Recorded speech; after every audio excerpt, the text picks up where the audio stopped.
Hey guys, I wanted to talk about church security. Um, so, we all know what happened with Bishop Mar Emanuel, right?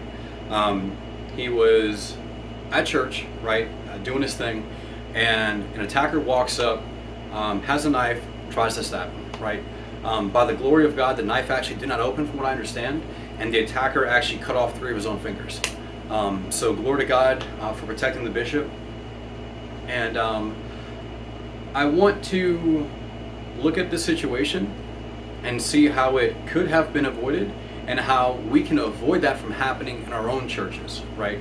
And so there's a few things we're going to talk about when it comes to church security.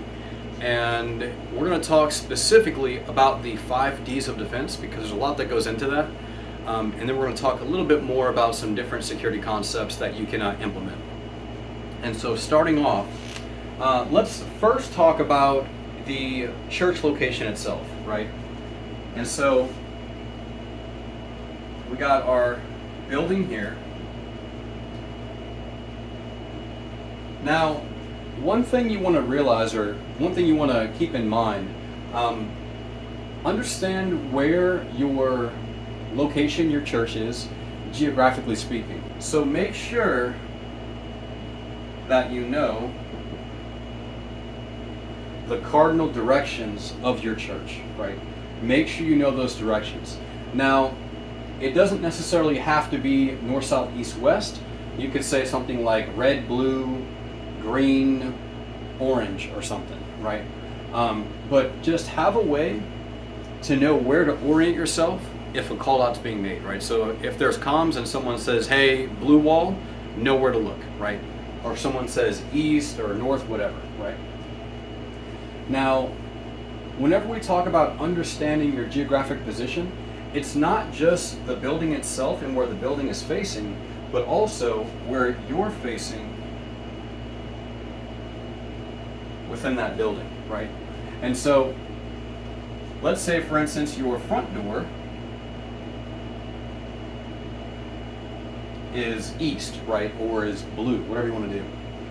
And let's say your rear is your west or your red, whatever you want to call it, right? And then you can have a side door on the north, right? And that could be a green, whatever you want to call it.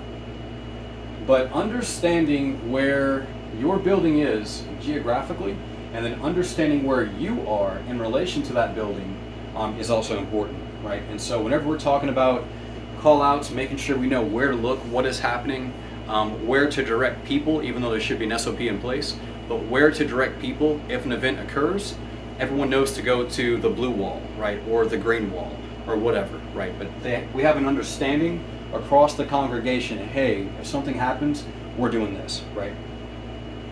And I want to preface this video by saying that those of you who are on Patreon, you know that we, almost an hour-long video discussing mutual assistance groups, how to form them, all that fun stuff, right? Separation of duties, why it's important, all that. And so this video is assuming that you have all of that in order, right? You should have your mags in place. Everyone should know their place within that mag. Everyone should know their responsibility, right? And so this is more so for security and implementing these security concepts in your church. Now, we understand our geographical position, right, of the building itself, and then also, if we understand that, that allows us to maneuver within that building effectively, right? Now, not just that building, but also understand what you have around that building. So let's say southeast, we have a Chuck E. Cheese, if those are still even a thing. But let's say we have a Chuck E. Cheese southeast, right? And then north, let's say there's the bank, right? And so just having a general understanding of what is around that building, right? And so if someone says, hey, they're by the Chuck E. Cheese, understand where that is, right? Hey, they're by the bank, understand where that is, right? And so this is just understanding your geographical position, right? Again, it just helps you understand what's going on around you and having that awareness mindset. Now, let's get into the 5 Ds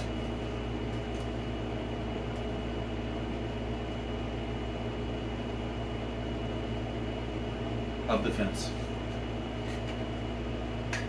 And so first, and we're going to go through these one by one, but first we have deter, right?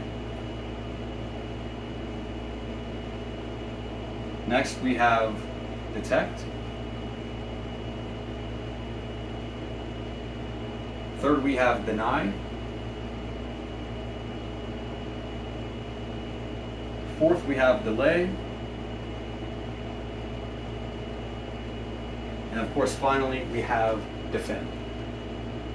Now, whenever we talk about the 5 Ds of defense, there's some that are proactive and there's some that are actually reactive, right? And so when we talk about things that are deterrents, that is more so a proactive, right? Deterrence is more so proactive, right? Detecting is actually proactive and reactive, right? Denying is more so reactive. Delaying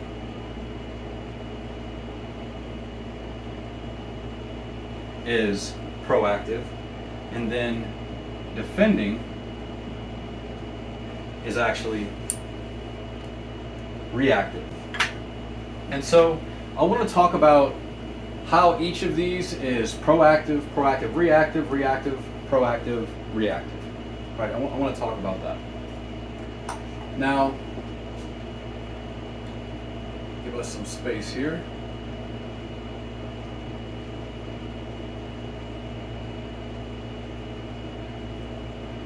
So, first things first, right? Deter. Whenever we talk about deterrence, there's multiple things that you can use, and some are inanimate and some are animate, right? And so let's talk about deterrence. So typically you're going to have things like signs, right? No trespassing, dogs, faculty is armed, whatever, right? ADT, choose an alarm sign, whatever you got going on, right? So signs.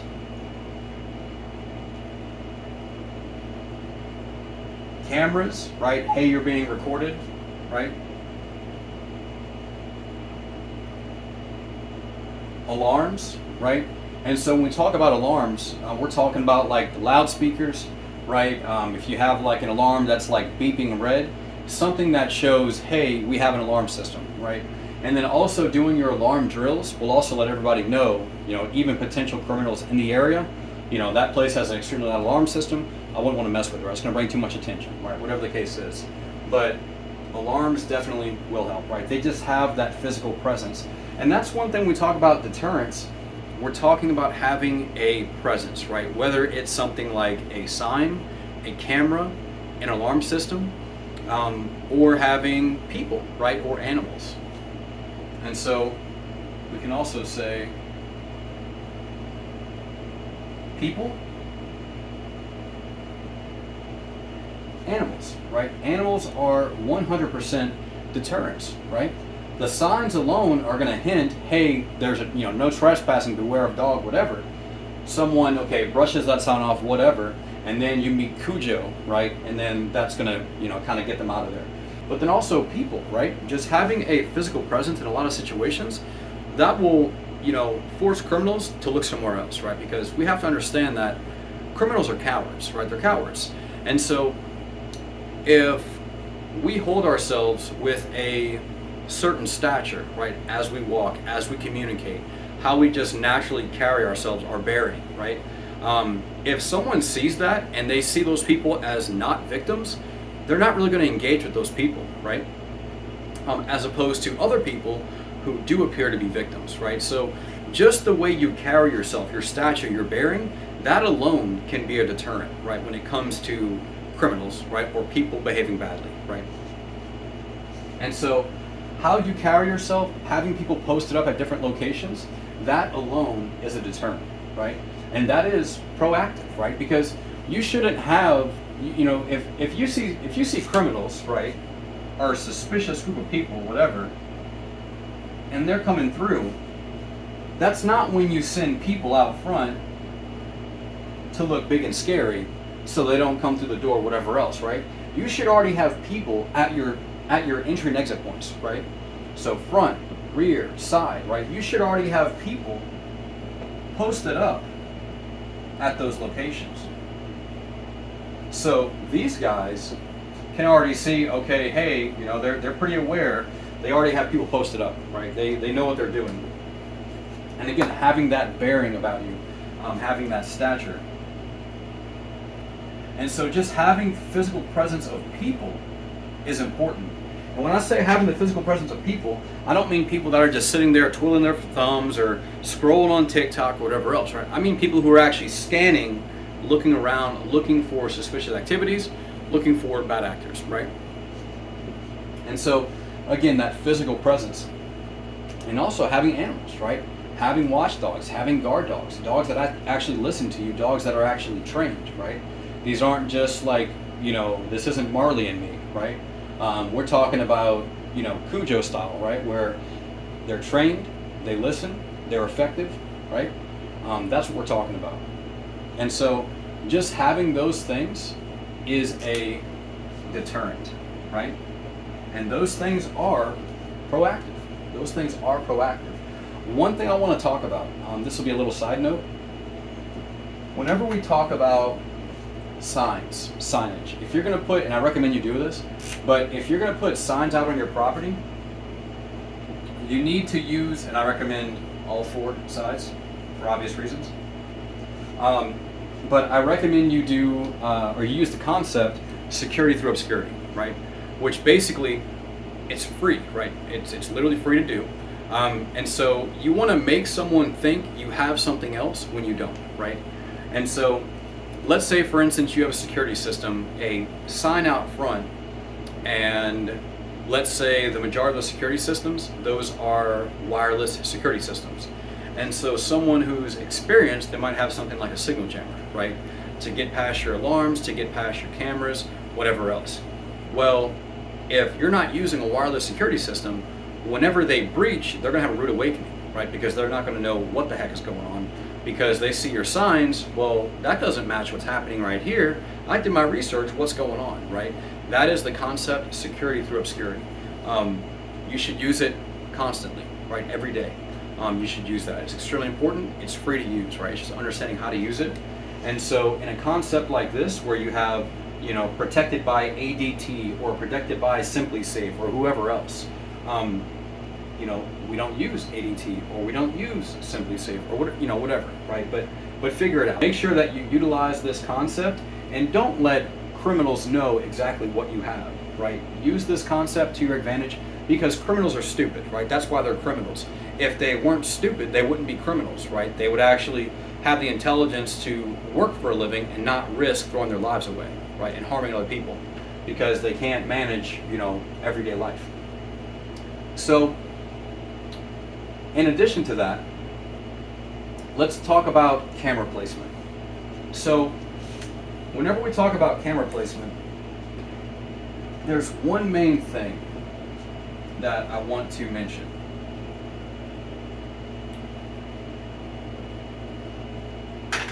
Well, there's actually a few things I want to mention. So first things first. Whenever we have our camera, what we want to do is we want to focus in on the asset, right? Whatever that is. An asset could be a door, it could be a walkway to a door, it could be the parking lot holding all the vehicles, whatever it is, right? But once you find out what your asset is, this is it, right? So if I have my camera and I want to focus on this asset, depending on where that asset is placed, it's going to determine how I actually position my camera, right? So let's say, for instance, if this is a parking lot, right? And our parking lot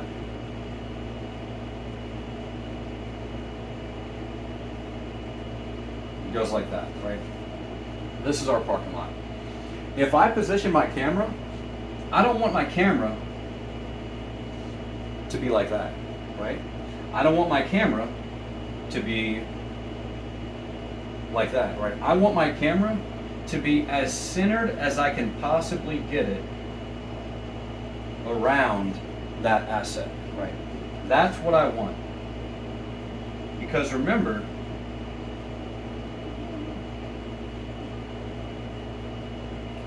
we want to make sure that we don't waste our camera space, right? We don't want to waste our camera economy. And so this is something that can be approached by all sides, right? So we can have people coming from pretty much every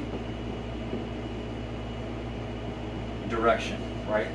And ideally, you'd have multiple cameras on this location and the surrounding location, right? So let's talk about monitoring an asset where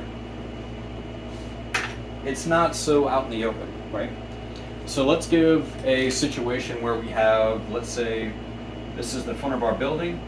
This is an overhead view, by the way. This is the front of our building, and then we have doors, or let's say we got a walkway going up to our doors, right? These are our doors right here. And so if you want to see this head on, this is what we're looking at, right? And then this right here is our hallway, right? And then down that hallway, we have our front doors, right? This is your front view, this is your overhead view. Now, in a situation like this, obviously it's important to monitor the doors. We can put cameras inside to do that, right? Now, as far as the outside is concerned, it'd be a good idea to put a camera, let's say right above our doors, right? So the camera's right above the doors and it's monitoring this walkway, right? So obviously the point to monitor is going to be somewhere in here, right? Now if we take that and we flip it from what the camera's looking at, that's our X, right? And so our camera is now looking at this spot and we're looking at it from the camera's eye, right? So we're looking down the walkway and we're looking out on the front of the building, right? Now, if I want to center my camera on this, I'm not going to center my camera, you know, let's say perfectly around this to where my walls are right here. And I'm catching a bit of the walkway, right? I'm catching a bit of the walk right here. I don't need to do that, right? All of this is wasted, right? It's wasted camera economy. So instead of doing it like that, I can do something like that, right? And I can still catch. If anyone goes past those corners, I can still catch them, right? And I'm not losing any camera economy by getting that walkway, which we don't need to get, or clipping these walls, which we don't need to do, right? And so knowing your camera economy and using it accordingly is extremely important. And we're going to talk about why that is later on. Now, in addition to that, if you have your cameras, you know, you'll have cameras set up with the, you'll have your lights emitting around the camera, which allow you to see pretty well at night, right? Got your red lights. Now, we can't really see that to the naked eye, exactly how bright that is, but it's extremely bright, right? Now, whenever we're talking about placing our cameras, we need to be mindful of how we place them, right? And then we need to make sure that they're placed accordingly, both daytime and nighttime. This is something that is often overlooked. So let's say, for instance, we place our camera, right? We've got our camera. It is flush against this wall, and we can look straight down the side of the wall, right? Okay, cool, that's great. During the day, there's no problems. So we can see there, and it's awesome, right? Now, one thing to be mindful of when it comes to these red lights right here, right? As it's, you know, because it needs to see at night, right? Even though we can't see it, the camera lens itself can see that, and you can actually blind that camera, right? You can blind it because those lights will bounce off, the camera will catch them, it'll actually blind that camera. And so what it'll look like actually at night is, during the day it looks perfectly fine, but at night you'll be blinding yourself and you can lose like half your camera economy just because it's too close to a structure, bouncing that light back off, right? And it's blinding your lens. I've seen it, right? I've seen it. And so whenever we talk about camera placement, just make sure you place them and you check them, number one, during the day, but also at night to make sure that you're not blinding yourself. Now,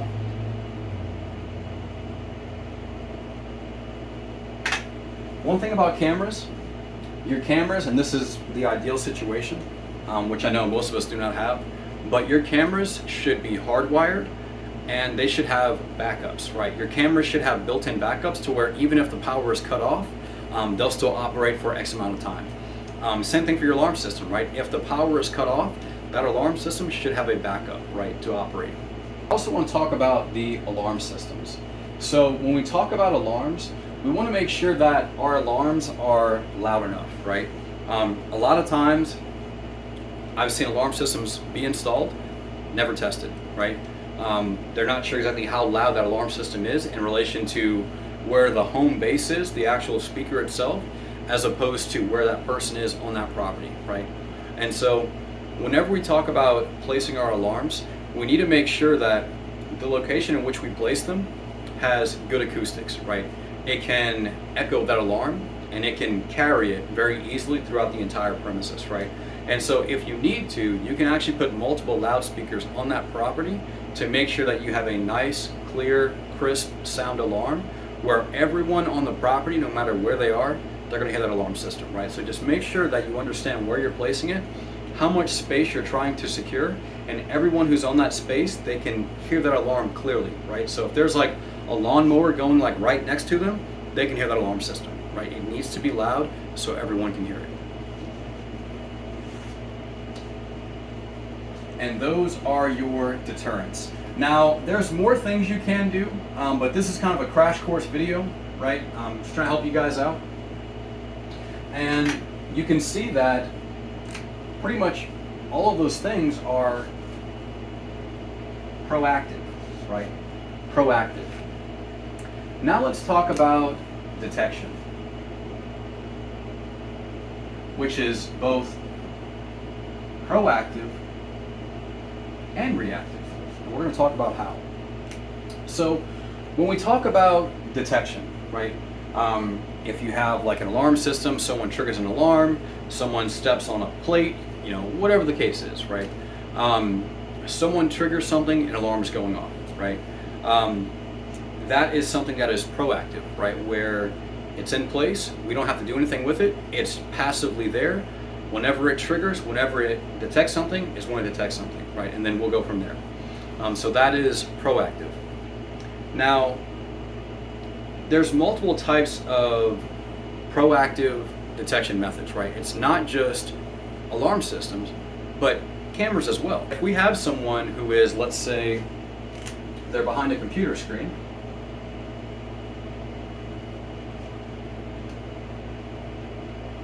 and let's say we have 8 cameras up, right? And of course you got, 1 through 4, and of course 5 through 8.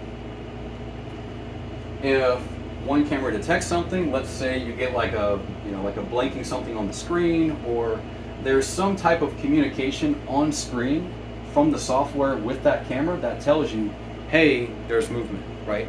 Or hey, this is happening, whatever the case is. Depending on the camera systems that you get, as well as the software that comes with them, you can change things, you can program and do all kinds of crazy things.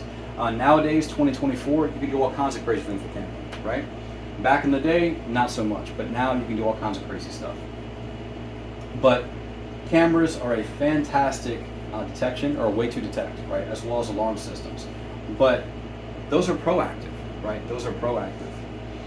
Now, one thing I want to kind of focus on when it comes to cameras, I've seen too many times where there's a screen that's way too small and there's way too many cameras on that screen, And yes, you can see movement, but that's all you see, right? Because you have like a 24-inch monitor and you're fitting in, 12 or 14 cameras, you can't really see very much, right? And so if you're going to have X amount of cameras, you need to make sure that either, number one, you have a very large monitor or a large screen, or you have dual screens. Just the way that you can clearly see what's going on, to where if someone needs a description of what's happening, you can provide that to them, right? Or your security personnel can provide that to them, whatever.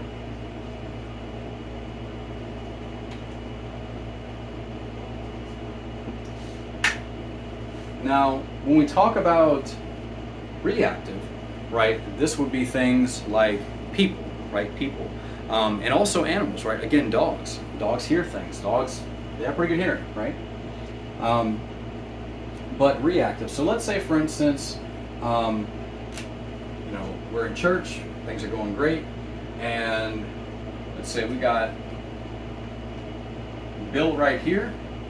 Bill's watching the side and the front, and then let's say we have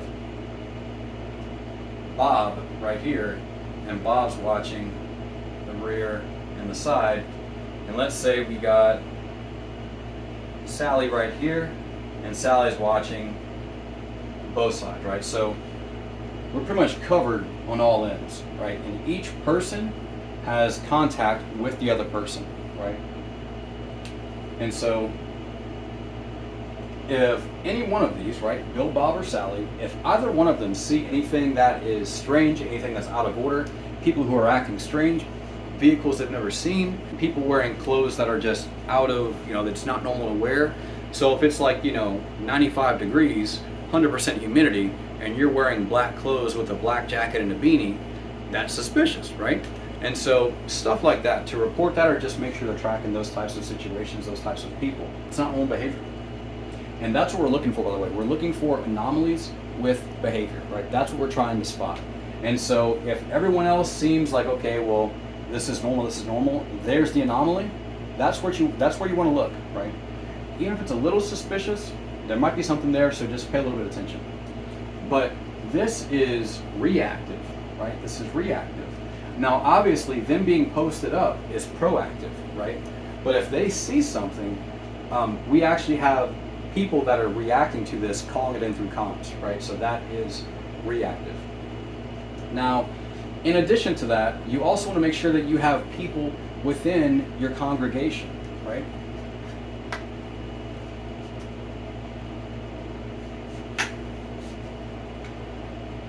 So let's say that we got our congregation all in here.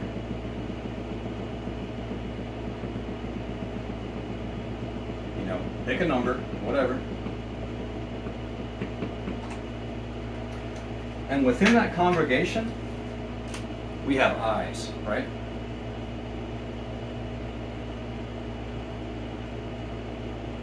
We have people who know what they're looking for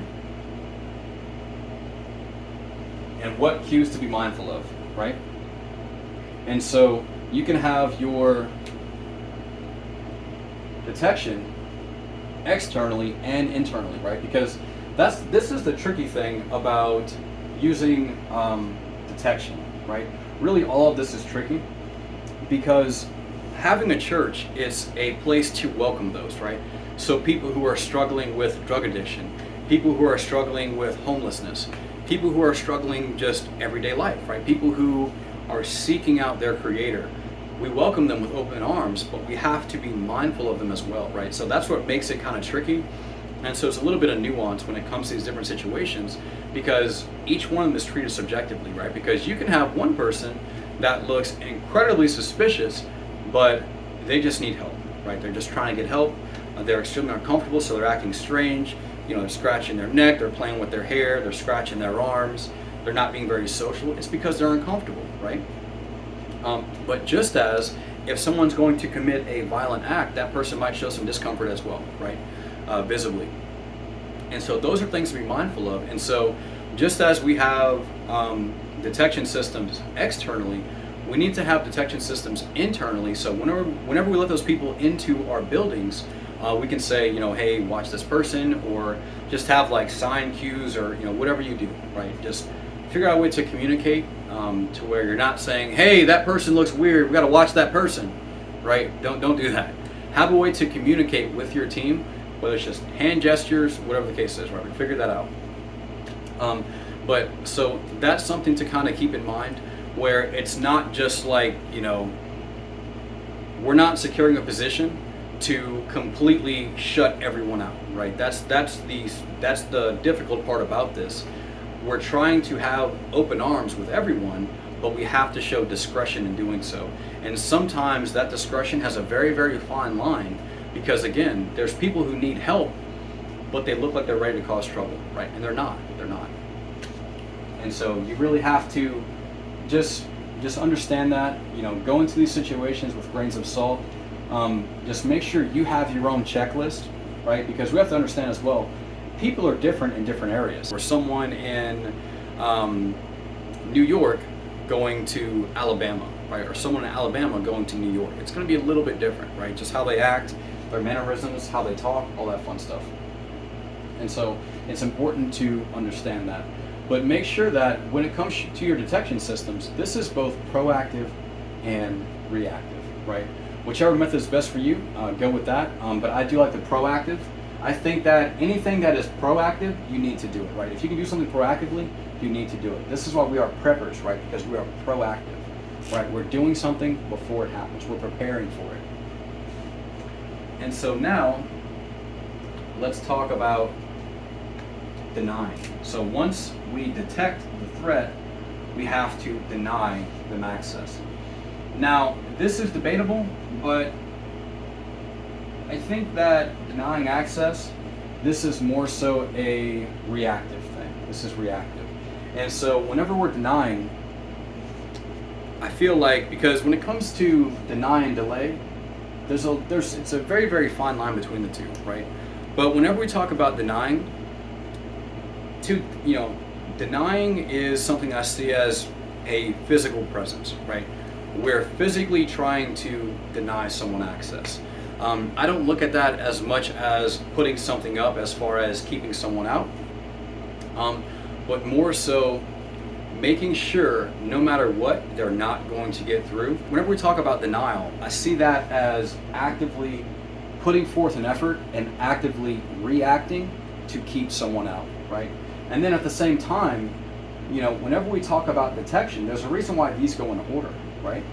So first we have our deter. We want to keep them away, right? If we can't keep them away and they proceed, that's when we detect, right?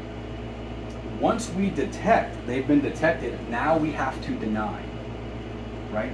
And so whenever we're talking about denial, that is a direct response to detecting someone or something, right? So say for instance, if we detect someone who is acting strange, they're trying to approach our bishop, right?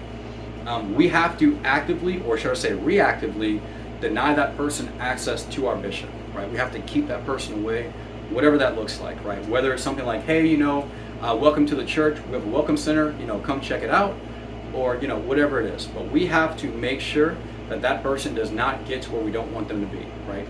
And so whenever we talk about deny, I think of it as denying someone access to an asset, right? We do not want them to get to this asset, whatever it is, whether it's the women, the children, the elderly, the church leaders, whatever. We need to deny them access, right?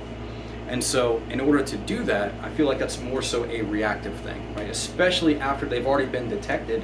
Now we're talking about we have to actively deny them access to these different positions, these different rooms, these different people, whatever the case may be, right?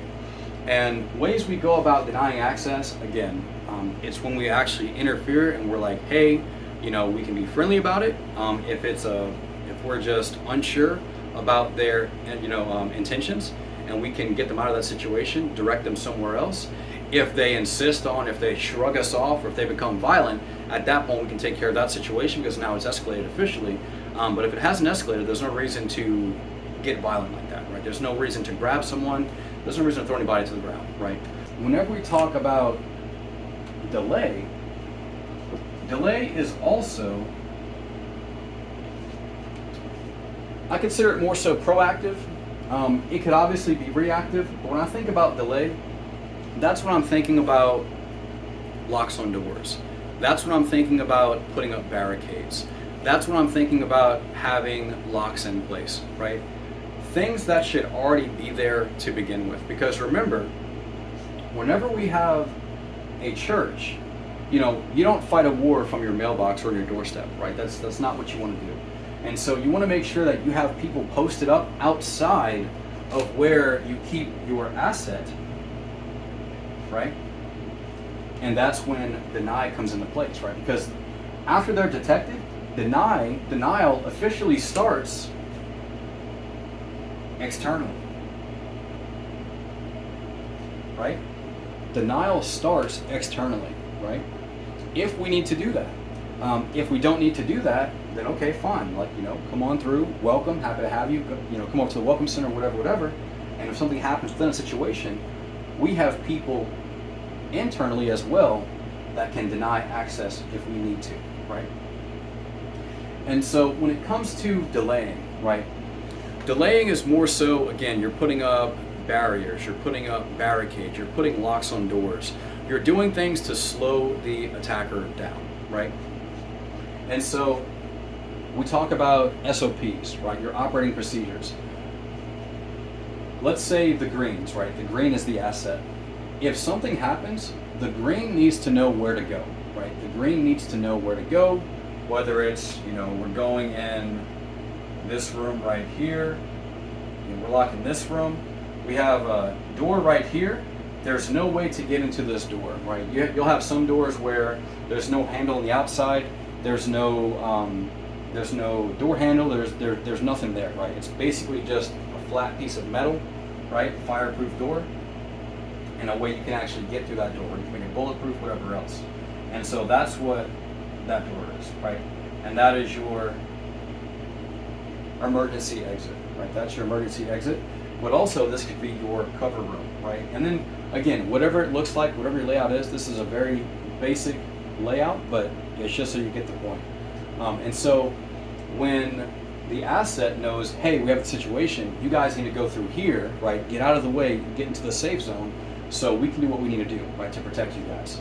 And so that's when we talk about actively denying, but also delaying, right? Because the people going into that room, what that room is supposed to do, it's actually supposed to delay, right? Because let's be honest, whenever we talk about keeping someone out, there's a famous saying, if man made it, man can break it, right? Which is pretty much true. It just takes time.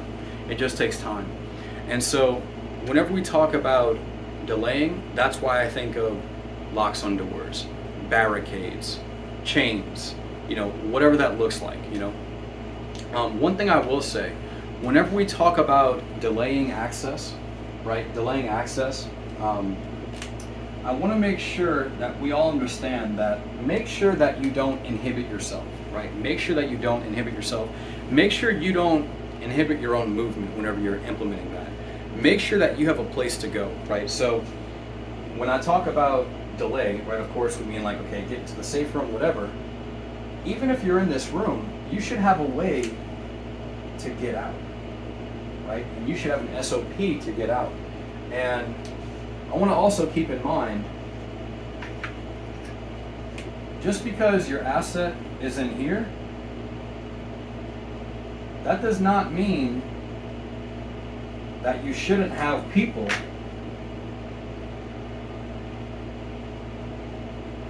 with that asset, right?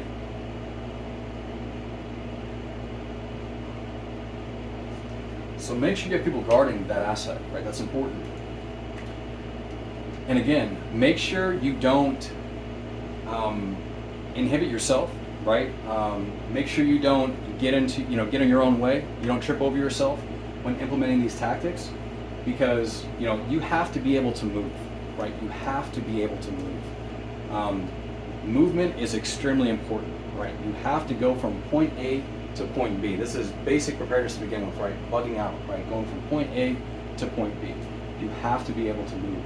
And so if you're delaying someone access, if you're putting up blockades, if you're locking these doors, if you're doing this, you're doing that, make sure you don't lock yourself in a corner, right? You don't want to do that. You have to have a way to get out.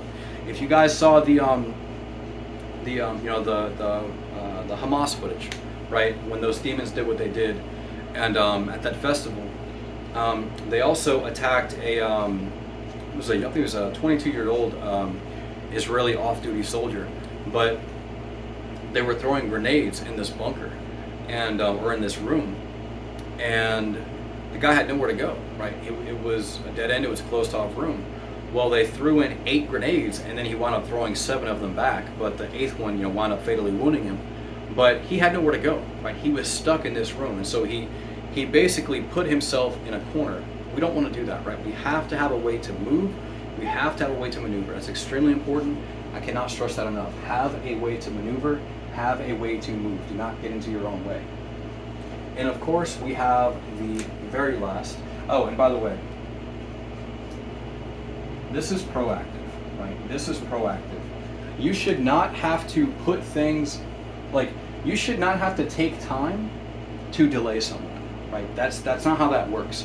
Whenever we talk about delaying, that should already be in place, because the time you take to try and delay someone, it's counterproductive, right?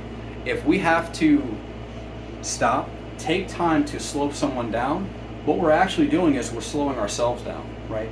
And so in a lot of times, it actually takes longer to set something up as opposed to breaking something down, especially structures, right?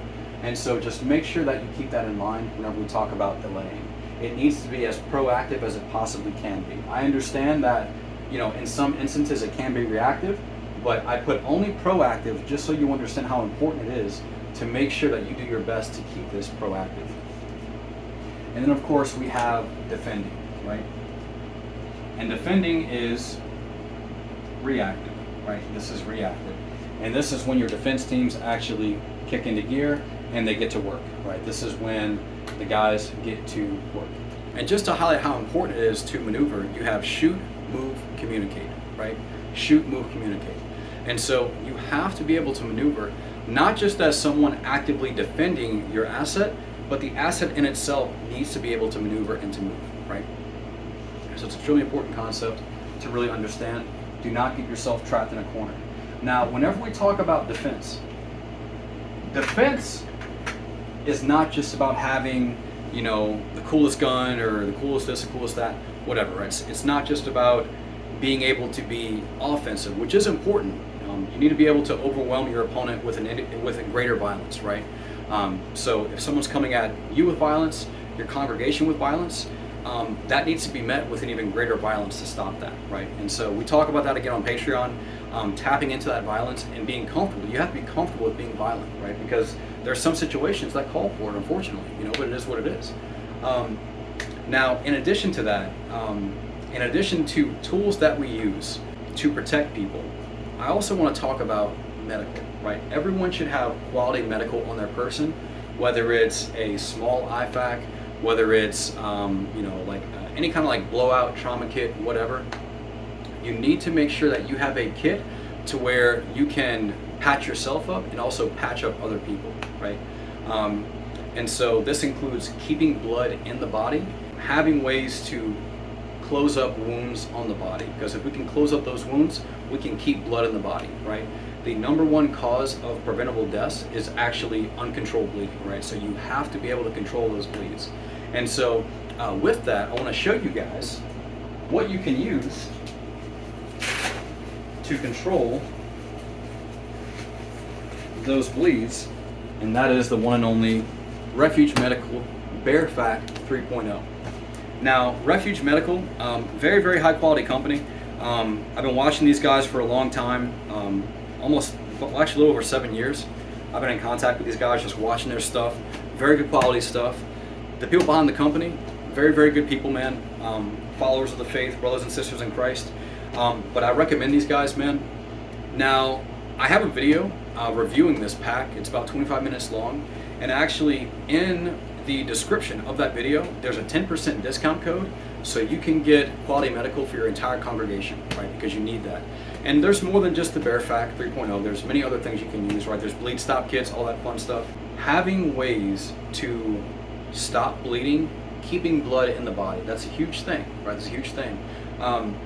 We did a review on our Patreon of an incident where there were 3 people on scene and not a single person had a med kit, right? And the person that actually wound up getting killed, unfortunately, wound up dying, he actually died several hours later in the hospital, right? And so he was able to make it all the way until help could arrive.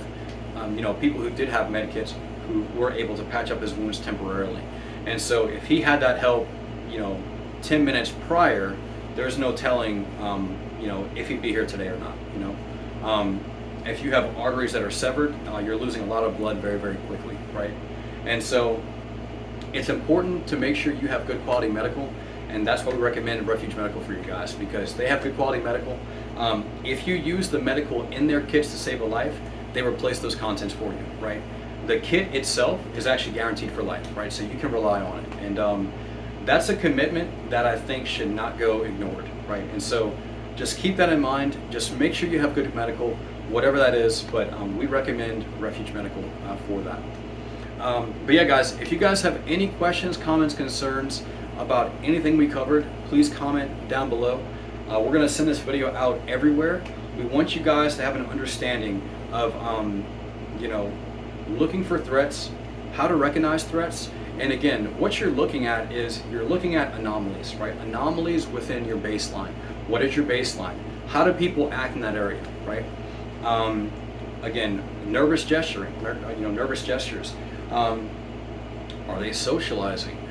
What's their clothing look like, right? All these things are important because again, you're not going to be wearing, all black with a Carhartt and it's 90 degrees outside with 100% humidity. You're not going to do it, right? That's strange. That's an anomaly. Pay attention to that, right? There's something going on with that. And so looking for those anomalies and making sure you have ways to respond to them and making sure everyone, right, not just your security team, but everyone is on board and they all understand the SOPs in place for these situations, right? And of course, again, knowing or making sure they understand, knowing where they need to go if this situation occurs, right? And you can have code words, all that fun, super tactical stuff, right? And so, yeah, guys, if this video was helpful, please like, share, comment, all that fun stuff. Any questions, comment down below. We appreciate you guys, man. And as always, guys, thank you so much for your support. God bless. Stay safe, Refuge Medical. And as always, stay sanctified. God bless.